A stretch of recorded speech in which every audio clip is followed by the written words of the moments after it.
كم مرة فتحت التليفون عشان تشوف مسج مهمة ولقيت نفسك بعد ساعة كاملة قاعد بتعمل تصفح على فيديوهات تافهة وانت مش داري، يعني بتصير بعالم تاني. كم مرة خططت تقعد تقرأ او تخلص شغل وحسيت بملل وزهق وجسمك مش طايق يقعد بالمكان اكثر من 5 دقايق. المشكلة مش انه ارادتك ضعيفة ولا انك كسول، المشكلة انه مخك تم اختراقه وهندسته كيميائيا عشان يعيش في حالة تشتت دائم بسبب ادمان الدوبامين الرخيص. عقولنا صارت مستعبدة لشاشات مساحتها بضع بساط، والحل مش بحذف التطبيقات، الحل هو اعادة ضبط المصنع كيميائيا للدماغ. اليوم راح نحكي عن بروتوكول برنامج صيام الدوبامين وكيف تسترد تركيزك وعقلك ووقتك. خلونا نتفق على حقيقة علمية، الدوبامين هو هرمون السعادة.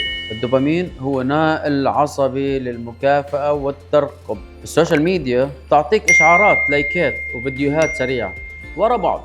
دماغك يدمن ويستسهل الدوبامين السهل والرخيص بدون أي مجهود. مع الوقت خلايا دماغك تبدأ تقفل مستشعراتها لحماية نفسها من هالشيء، فبصير أي شيء طبيعي ومفيد مثل القراءة، التخطيط، بناء البزنس ببين أنه ممل وصعب جدا لأنه دوبامينه قليل مقارنة بالتليفون. أنت حرفيا صرت مخدر عصبيا. بالحلقة هيدي راح نفكك سوا شفرة التشتت الرقمي، وراح أعطيك الطريقة العلمية لعمل ديجيتال ديتوكس بيرجع لعقلك هدوء وصفاء وقدرته على الإنجاز العالي عشان نكسر الادمان ونطلع بطلعه مختلفه وجريئه. بدي اياك تحضر ورقه وقلم وتراقب التوقيت، لانه عند الدقيقه 7 بالضبط راح اطلع لك ببرنامج علاجي صادم، خطه غسيل الدماغ الكيميائي في 24 ساعه اللي بنطبقها مع كبار التنفيذيين بالمركز عشان يستردوا السيطرة على انتباهك. خلونا نحكي راس مالك الحقيقي في عصرنا الحالي مش الفلوس. راس مالك هو الانتباه والتركيز. لما تكون رائد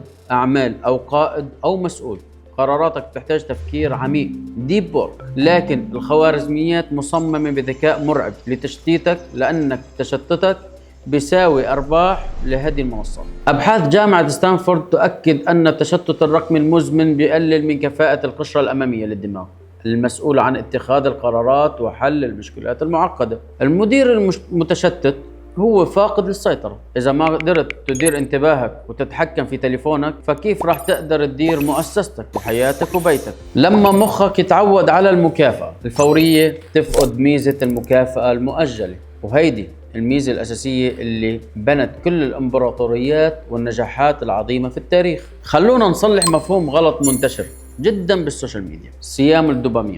دوبامين فاستنج هو معناه انه منوقف افراز الدوبامين بالكامل في الدماغ، لانه هيدا مستحيل علميا، والدوبامين اساسي للحركة والحياة. المعنى الحقيقي والعلمي هو صيام عن الاشياء المثيرة والنبضات السريعة والمصطنعة. يعني نعمل فترة انقطاع نجبر فيها الدماغ انه يرتاح من الضغط العالي السهل عشان مستشعرات الدوبامين ترجع تفتح مرة تانية وتنزل لدرجة التحفيز الطبيعي. لما تنزل لهيدي الدرجة راح ترجع تحس بمتعة الأشياء البسيطة: فنجان قهوة في هدوء بدون تليفون، قراءة كتاب، المشي بالطبيعة، التفكير الهادي بدون تشتت. وصلنا للدقيقة 7، وهيدا هو البرنامج الصادم لإعادة ضبط المصنع لعقلك ب 24 ساعة فقط. بدي تطبقه لنهاية الأسبوع الحالي. الخطوة الأولى: عزلة ل 24 ساعة يوم كامل، تليفونك مغلق تماما وفي درج مقفل، ممنوع شاشات، ممنوع سوشيال ميديا، ممنوع موسيقى، ممنوع أكل مصنع أو سكريات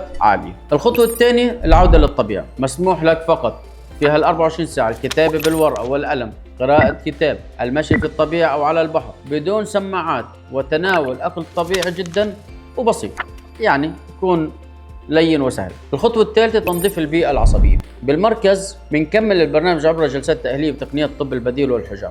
أول 4 جلسات من الصيام راح تحس بملل قاتل وجسمك بده تليفون وعصبية. هيدا مش زهق، هالعرض هو انسحاب الكيمياء القديمة وبدون تعافي خلايا دماغ.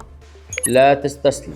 خليني أقول لكم قصة مهندس برمجيات ومستشعر زارني بالمركز. كان بيشتكي من تشتت مرعب وضبابية عقلية، براين بوغ، لدرجة انه صار مش قادر يركز في كود او اجتماع لأكثر من 10 دقائق، وصار عنده قلق دائم ونومه مدمر تماما، وفقد الشغف بشغله اللي بيحبه. لما قعدنا وشخصنا حالته لقينا انه وقت الشاشة عنده واصل 11 ساعة يوميا بين الشغل والتشتت، ومخه عايش في طوفان دوبامين رخيص. حطينا له الخطة التكاملية. أولا، طبق برنامج صيام الدوبامين ل 24 ساعة بصرامة، ما في مزح. برنامج تأهيلي يعتمد على كذا تقنية من تقنيات الطب البديل ومنها الحجامة.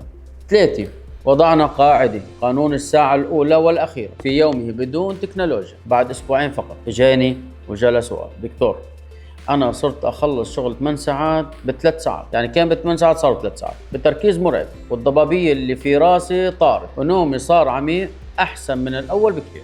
الدماغ ما كان مريض، مخه كان بس متخدر، وإحنا عملنا له إعادة ضبط مصنع، إعادة برمجة، عشان تحافظ على عقلك حاد ونظيف في عالم مليان تشتت. هيدي هي وصفتك اليومية المستمرة. قانون أول ساعة وآخر ساعة. أول ساعة بعد ما تصحى، وآخر ساعة قبل ما تنام، تليفونك برا غرفة النوم تماما، برا، خليه برا بعيد عنك. لا تبدأ يومك بدوبامين رخيص بيخرب تركيز يومك كله. شاشة رمادية، حول ألوان تليفونك للرمادي الباهت، لأنه هالحركة البسيطة بتفقد الدماغ جاذبية الشاشة بنسبة 40%. القرار قرارك ونحن معك.